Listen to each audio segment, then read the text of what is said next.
Good afternoon, students. Today I am going to start chapter number 3, that is admission of a partner. Sometime a new partner is needed into the business due to the following reasons. कभी कभी business में हमें partner की ज़रूरत पड़ती है. उसके लिए जो रीजंस हैं, that is lack of capital. Earlier we are single sole proprietor, तो at that time sole proprietor जो होता है उसकी कैपिटल, उसकी एफिशिएंसी, उसकी वर्किंग कैपेसिटी, उसकी रिस्क टेकिंग पावर, उसकी management capacity, everything is limited. तो उन सब चीज़ों को ख़त्म करने के लिए बिज़नेस में कैपिटल की जो रेशो है वो बढ़ाने के लिए एक किसी कॉम्पिटेंट पर्सन को पार्टनर बनाने के लिए कि बिज़नेस को उसका फ़ायदा मिले, किसी एक पर्टिकुलर पर्सन की गुडविल को यूज़ करने के लिए हम उनको बिज़नेस में अपने साथ एज पार्टनर जो है एक्सेप्ट कर लेते हैं. तो ये कुछ रीज़न्स हैं जिन वजह से हम पार्टनर्स जो है बिज़नेस में एक्सेप्ट करते हैं. Admission of a partner is one of the modes of the reconstruction of the partnership firm. Earlier also I have told you that reconstructions mean reconstruct, फिर से बनना, दोबारा से बनना. Every time when there is a change in the profit sharing ratio of the existing partner, the reconstruction will happen. Every time जब भी partners का ratio change होगा तो वहाँ पे पार्टनरशिप जो है वो रिकन्स्ट्रक्ट होती है. ठीक है. लास्ट चैप्टर में हमने किया था कि पार्टनर्स विलिंगली अपनी रेशो चेंज कर रहे थे, लेकिन इसमें क्या है, एडमिशन हो रही है. Already profit is fixed, 2 partners are sharing the profits, but when third partner arise, तीसरा पार्टनर जब आएगा, they have to leave some of the share in favour of the third partner. जो 2 पार्टनर्स हैं उनको अपना शेयर जो है third के लिए सेक्रीफाइस करना पड़ेगा, कुछ ना कुछ उनको हिस्सा देना पड़ेगा. दे हैव टू लीव, उसको छोड़ना पड़ेगा, तभी जो न्यू पार्टनर है वो पार्टनरशिप में आ पाएगा. ठीक है. तो इस मोड पे क्या होगा, रिकन्स्ट्रक्शन होगी पार्टनरशिप फर्म की, under which existing agreement comes to an end and the new one comes into existence. जो एग्जिस्टिंग एग्रीमेंट था, जो पार्टनर्स का पुराना एग्रीमेंट था, वो ख़त्म हो जाएगा और नया एग्रीमेंट जो है वो हो जाएगा. अभी a new partnership deed is prepared at the time of admission of the new partner, as the old partnership deed comes to an end. old partnership deed है वो जो ख़त्म हो जाएगी, नई partnership deed जो है वो फोर्स में आती है इस टाइम पे. according to section 31 subsection 1 of the Indian Partnership Act, a new partner can be admitted only with the consent of all the existing partner. Means if in the partnership you want to join the new partner, you can join only with the consent of the old partners. If all the old partners are ready to admit the new partner, then only you can allow him the joining. Okay. At the time of admission, we have to calculate all these. We have to calculate the sharing ratios of the all the partners, new profit sharing ratio, goodwill we have to treat. We have to treat the revaluation of assets and liabilities, reserves and accumulated profits, and we have to adjust the capital of the partners.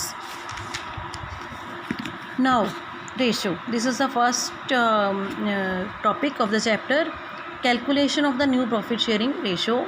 When a new partner is admitted, he acquires share of profits from the old partners. जब भी firm में कोई नया partner आता है तो जो profit है वो कहाँ से लेता है, वो अपना प्रॉफिट लेता है ओल्ड पार्टनर से. ठीक है. This reduce the old partner share of profit. इससे क्या होगा, जो ओल्ड पार्टनर्स हैं उनका प्रॉफिट शेयरिंग रेशो है जो रिड्यूस हो जाएगा. Hence the calculation of new ratio is necessary at that time. इस टाइम पे हमारी जो पार्टनर्स की न्यू प्रॉफिट शेयरिंग रेशो है हमें कैलकुलेट करनी पड़ती है. तो इसको करने के 4 मेथड हैं. ये कैसे किया जाता है, when only new partners share is given.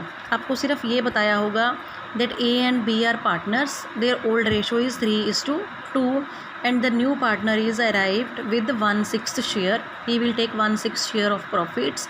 Calculate new profit sharing ratio. तो at that time हम क्या करते हैं, let the total profit, हम टोटल प्रॉफिट लेट कर लेते हैं, that is equal to 1 and C's share. The C is who is the new arrived. C's share is equal to 1/6 from the total profit. If the total profit is 1 and C is getting 1/6, then what is the remaining profit?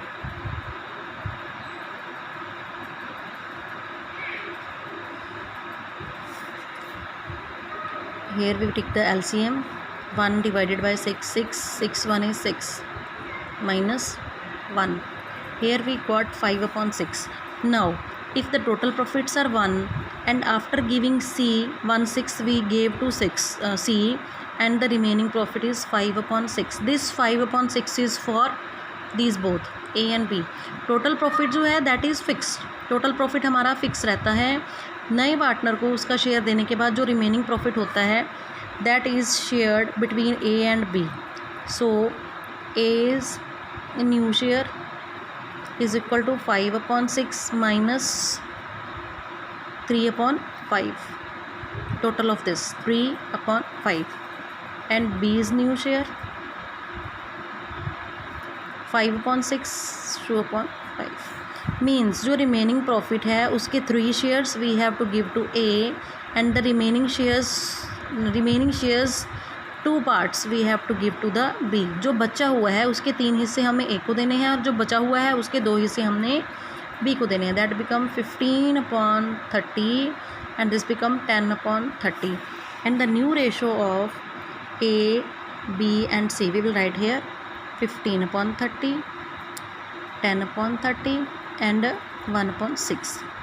Okay, now again we have to change the denominator, match the denominator. Here 15, 10 and this become 5. Now the ratio will be 15:10:5. Okay, this we can write 3:2:1. Okay students, this become 3:2:1. This is the new ratio. This with this method, when only it is given that A and B are partners, nothing else is given, only C's share is given. With this method we will solve. Now the next method is when new partner is purchasing from the old partner equally. ठीक है, तो ये मैं आपको बता रही हूँ अभी. When the new partner is purchasing from the old partners equally, this is given A and B are partners sharing in the profit. Sharing ratio is 3:2 and C is admitted for 1/6 share. C acquire this share equally from A and B. Here listen carefully. C is getting 1/6 but half of 1/6 he is getting from A and same he is getting from B. 1/6 का मैंने half कर लिया, half of 1/6. This become 1/12. He is getting 1/12 from A and 1/12 from B. Now A's new share. A has 3/5 but he is giving 1/12 to C after that. This becomes 60.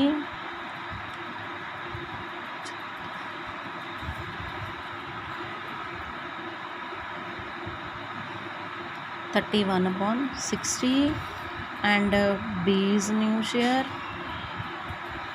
2/5 minus 1/12 because earlier he was getting 2/5 and he is giving to C 1/12.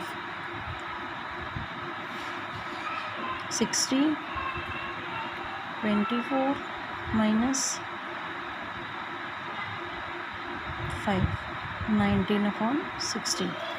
Now we will write the shares of these three: 31/60, 19/60 and 1/6. LCM is 60. 31:19:10. This become the new ratio is 13:19:10. Total of this is equal to 60. Okay students, these are the first two methods of calculating ratio. Now I am going to tell you the third method. With example I am going to tell you. Ram and Shyam, no, this is Suresh and Ramesh were partners in a firm sharing profits 5:3. On 1 April 2018, they admit Deepak as a new partner for 1/4 share. On 31 July 2018, Karan was admitted. Two partners are admitted for 1/6 share, which he acquired equally from Suresh and Ramesh and Deepak. Calculate the new profit sharing ratio. This sum is the mixture of first two methods.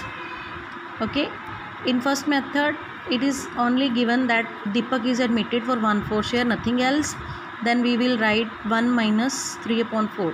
Total profit is 1, we let it, and after that this is the remaining profit, and remaining profit we will share in between Ramesh and Suresh in this ratio. After that we will match the denominator, we will change the denominators. Okay, the ratio will become 15:9:8, and this is the new ratio now. With this ratio we will admit the new partner Karan. Karan is acquiring from the Suresh, Ramesh and Deepak equally. So 1/6 he is getting, तो 1/6 वो तीनों से ले रहा है, तो 1/6 के हम कर देंगे 3 हिस्से. 1/3 of 1/6 means 1/18.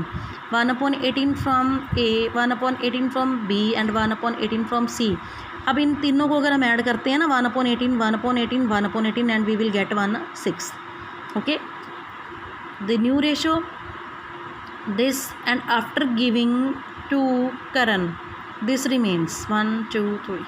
Okay, after that इनके फिर से डिनोमिनेटर्स जो है, हम देखिए जब कंपैरिजन किया जाता है तो जो डिनोमिनेटर्स हैं उनको सेम करना ज़रूरी होता है. इनके नीचे 288 है, 288 है, 288 और इसके नीचे हम 6 लेके बैठेंगे अगर एज अ LCM, तो ये हम इनको कंपेयर नहीं कर पाएंगे. कंपैरिजन करने के लिए we have to change the denominators, we have to make the denominator same. अपने डिनोमिनेटर जो है सेम करने पड़ेंगे. That can be done with the help of LCM. तो LCM लेके हम इनके डिनोमिनेटर्स सेम करते हैं और उसके बाद इनके जो रेशोज़ हैं वो आ जाते हैं आपके पास. ठीक है students. Now next method is A, B and C are partner sharing profits 3:3:2. They admitted D as a new partner for 4/7. D acquire. D 4/7 ले रहा है, लेकिन वो कैसे लेगा? 2/7 from A, 1/7 from B and 1/7 from C. ठीक है, 2/7, 1/7, 1/7. तो पहले हम क्या करते हैं, 2/7 इसको ऐड करके देखिए, 2/7 + 1/7 + 1/7. देखिए ये आपका क्या बन गया, 2 + 1 + 1, दिस बिकम 4/7. देखिए 4/7 बन गया. अगर तो ये आपका ऐड करके 4/7 बन गया, मतलब सेम बन गया जितना वो रेशो ले रहा है, तो ये हम सीधा उनके ओल्ड रेशो में से माइनस कर देंगे. Old ratio is 3/8. तो 3/8 में से वो D को दे रहा है 2/7, तो मैंने 2/7 इसमें से माइनस कर लिया. इसका रेशो था 3/8. 3/8 में से वो 1/7 जो है वो D को दे रहा है, सेक्रीफाइस कर रहा है, माइनस. और ये भी मतलब कि उनके ओल्ड रेशो में से जो वो सेक्रीफाइस कर रहे हैं वो माइनस करने के बाद हमारे पास आ जाते हैं उनके न्यू रेशो. और न्यू रेशो को हम डिनोमिनेटर सेम करके उनके एग्जैक्ट न्यू रेशो हम निकाल पाते हैं. Okay students. Now B part of third method. A, B and C are partners sharing profits 3:2. They admit D for 1/5 share and which he acquired from A, B and C in the ratio 4:2:1. अभी देखिए वो ratio में ले रहा है. जब आपको ratio दिए होते हैं तो हमने क्या करना है, 1/5 means 20%. 1/5 he is getting from Aline acquire her share of profits from Lucy. Lucy means, sorry मैं ये फर्स्ट मेथड कर रही हूँ, ये रहा. D's share 1/5 he is acquiring from A and B and C in the ratio of 2:2:1. A is getting 1/5, D is getting 1/5 and 1/5 वो कैसे ले रहा है, 2 parts 1 part, 2/5 2/5 1/5. तो ये हमने क्या किया, ऑफ किया. 2/5 he is getting totally he is getting 1/5 and 1/5 के 2 parts, 1/5 के 2 parts एंड 1/5 का 1 part. 2 parts he is getting from A, 2 parts he is getting from B, and 1 part is getting from C, and we will multiply, we will off that, we will get 2 upon 25 from A. Now deduct 2 upon 25 from the share of A, 2 upon 25 from the share of B, and 1 upon 25 from the share of C. We will get this 61 upon 175, 36 upon 175, 43 upon 175. After that we will make the denominator same and we will get this. Okay, दोनों मेथड्स में क्या फ़र्क है C part के. Here he has given you in the form of fraction. जब आपको fraction की फॉर्म में दिया हो तो ये सीधा आपने ऐड करके देखना है. अगर ऐड करके आपका फ्रैक्शन जो है सेम आ जाता है तो आपने सीधा माइनस कर देना है. अगर आपको in the form of ratio दिया होता है then you have to make it of. Of means you have to multiply 1/3, 2/3 like that. Okay, now the last method. Sometime the old partners surrender a particular fraction of their share in favor of the new partner. In such case the new partner share is calculated by adding the surrender portion by the old partners. With example I am telling you, A and B are partners in a firm sharing profits in the ratio of 7:3. C is admitted as a new partner. ठीक है, C is admitted. C's share is not given. A is giving 2/7 of his share and B is giving 1/7 of his share. Means 2/7 of A's share. A's share is 7/10. This is A's sacrifice. मतलब अपने हिस्से का 2/7 छोड़ रहा है. B's sacrifice is 1/7 of his share. His means A's, here his means B. This is 14/70 and this is 3/70. This is the, now if we add the sacrifices of both and this will become the share of C. Okay, ये जो है आपका C का share बन जाएगा. C का share आ गया आपके पास 17/70. ठीक है, तो अब हम क्या करेंगे, A और B का ओल्ड रेशो था 7/10, 3/10. तो A का न्यू रेशो कैसे निकलेगा, old ratio minus sacrifice. B's new ratio old ratio minus sacrifice. ठीक है, तो ये आपका जो है ऐसे करके इसका न्यू रेशो जो है निकल आएगा. Okay students, these are the 4 methods of calculating ratios and I will share the PDF. After that you have to solve the numericals based on this topic. Okay, have a good day.